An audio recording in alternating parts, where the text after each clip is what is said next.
La capa exterior rígida y fría de la Tierra, la litosfera, se rompe en placas masivas. Hay alrededor de una docena de placas principales y muchas placas más pequeñas en movimiento continuo, ya que chocan, se deslizan debajo o se mueven una sobre otra en un proceso conocido como tectónica de placas. Una placa puede ser completamente litósfera oceánica, como la placa del Pacífico, o como la placa norteamericana, puede ser parte litósfera oceánica y parte litósfera continental.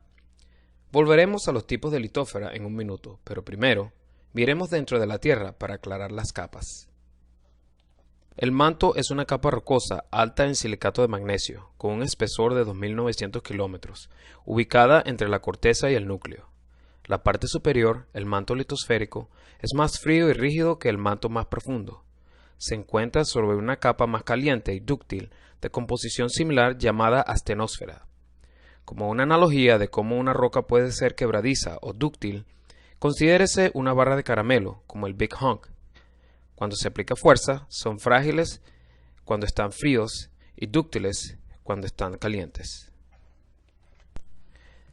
Haciendo un acercamiento a un corte transversal tectónico, vemos que las placas litosféricas están compuestas de una corteza por encima de la parte superior más rígida del manto. Aunque el manto tiene una composición diferente y una densidad más alta que la corteza, estas dos capas migran con una única capa mecánica llamada litósfera o placa tectónica. Aquí es donde los terremotos ocurren cuando la placa quebradiza que forma las placas se fractura y se rompe. La roca astenosférica, más caliente y más dúctil, no se fractura para producir terremotos. La litósfera continental, con corteza continental por encima del manto litosférico, suele tener un grosor de 150 a 200 kilómetros. La corteza continental se encuentra sobre el nivel del mar porque tiene un grosor promedio de 40 kilómetros y está compuesta principalmente por rocas graníticas, sedimentarias y metamórficas de gran densidad, ricas en sílice que forman los continentes. La litósfera oceánica, formada en las cordilleras de expansión, tiene típicamente un espesor de 50 a 140 kilómetros. La corteza oceánica tiene solo unos 8 kilómetros de espesor y es más densa que la corteza continental, porque contiene menos sílice de baja densidad y más hierro y magnesio de alta densidad. Por lo tanto, forma el fondo del océano con una superficie superior debajo del nivel del mar. El movimiento relativo entre las placas se puede agrupar en tres categorías principales: transformante, divergente y convergente. Volviendo a la vista del mapa mundial, mostramos límites transformante o desplazamiento de rumbo. Son lugares donde las placas se mueven horizontalmente unas contra otras. Límites divergente o constructivo. Son lugares donde las placas se separan unas de otras.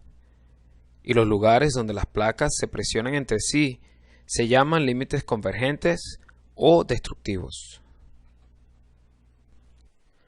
La litósfera no se crea ni se destruye a lo largo de los límites transformantes que conectan segmentos de las cordilleras oceánicas de expansión y otros límites de placas.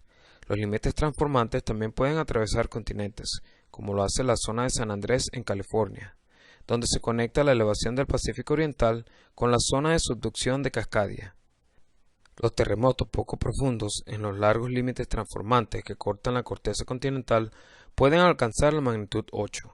Mientras que los terremotos en los límites transformantes oceánicos tienden a ser mucho más pequeños.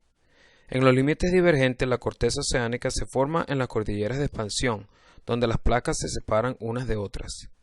Un pequeño volumen del manto se funde para crear la corteza. El manto caliente y boyante sostiene las cordilleras oceánicas que forman el sistema de montañas más largo de la Tierra. Debido a que la temperatura aumenta rápidamente con la profundidad en los límites divergentes, solo hay una capa delgada de roca quebradiza para fracturarse en los terremotos. La mayoría de los terremotos ocurren dentro de los 10 kilómetros superiores y tienen magnitudes que generalmente son menos de 6. Más del 75% de todos los terremotos ocurren sobre o cerca de límites convergentes. Aquí, una placa oceánica es forzada debajo de una placa continental en un proceso llamado subducción. De hecho, los terremotos más grandes del mundo se producen cerca del borde poco profundo del límite donde se han registrado los terremotos de magnitud 9. En este lugar, el estrés se acumula de 10 a 100 años, hasta que se liberan como un resorte y pueden producir terremotos. Una amplia zona de terremotos poco profundos se produce dentro de la placa principal debido a las fuerzas de compresión cerca del límite convergente. Los terremotos pueden alcanzar profundidades de 700 kilómetros dentro de las placas de subducción, porque la placa oceánica puede permanecer fría y quebradiza a medida que se sumerge en el manto más profundo. Procesos similares ocurren cuando una placa oceánica se subduce debajo de otra placa oceánica. Aquí, una fosa oceánica marca el lugar donde la placa se empuja hacia abajo dentro del manto. En este caso, la línea de volcanes que crece en la placa oceánica superior es un arco de isla. No todos los límites convergentes implican subducción. Cuando las partes continentales de las placas convergentes se juntan, ninguna se puede subducir. En cambio, los dos continentes chocan, produciendo deformación horizontal y levantamiento en la corteza continental para construir montañas y mesetas. Los terremotos frecuentes poco profundos en la zona de colisión continental pueden exceder la magnitud 8 y generalmente tienen una profundidad de menos de 40 kilómetros. Además de estos tres límites, también hay zonas de límites difusos en las que se produce una deformación en una región amplia.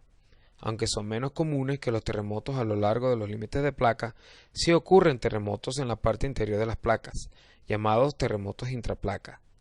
Sin embargo, la actividad tectónica y los terremotos se concentran principalmente sobre o cerca de los límites de placa, donde muchas características geológicas, incluidos volcanes, montañas, fosas y tsunamis, están en un estado de cambio constante.